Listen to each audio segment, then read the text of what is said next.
L'idée de transplanter un cerveau humain dans un autre corps semble sortie d'un roman de science-fiction ou d'un film futuriste.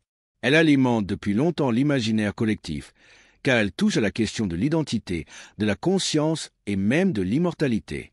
Mais sur le plan scientifique, médical et éthique, cette hypothèse est entourée de nombreux obstacles. Peut-on réellement envisager une telle opération? La complexité du cerveau humain. Le cerveau est l'organe le plus complexe du corps humain. Il contient environ 86 milliards de neurones, interconnectés par des milliers de milliards de synapses. Ces connexions ne se limitent pas à la simple gestion des fonctions vitales. Elles portent aussi la mémoire, la personnalité, les émotions et la conscience.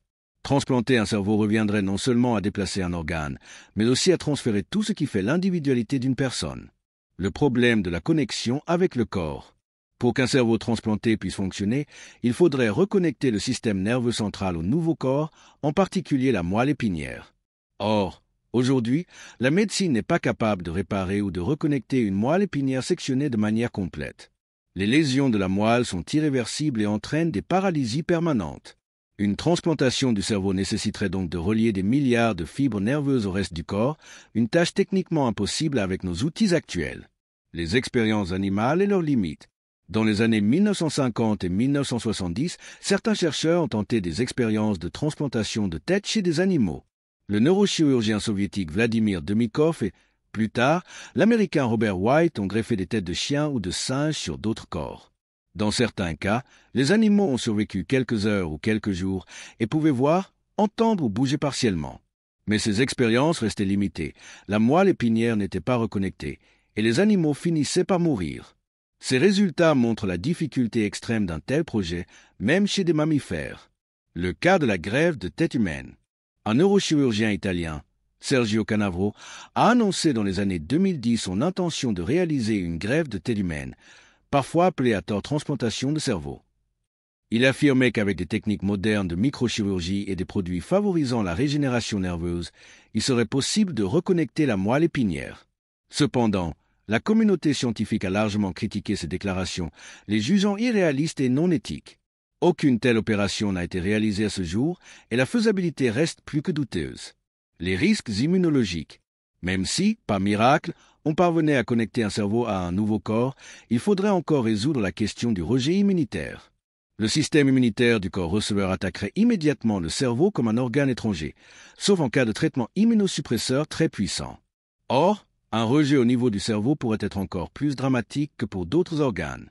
Les questions éthiques et philosophiques. Au-delà de la technique, la transplantation du cerveau soulève des questions vertigineuses. Qui serait la véritable personne? Le corps ou le cerveau? En réalité, c'est l'identité cérébrale qui dominerait, mais le mélange des deux entités poserait des dilemmes moraux. Qu'en est-il de la conscience? Même si l'opération était réussie, rien ne garantit que la mémoire, la personnalité ou la conscience survivraient intactes. Est-ce acceptable?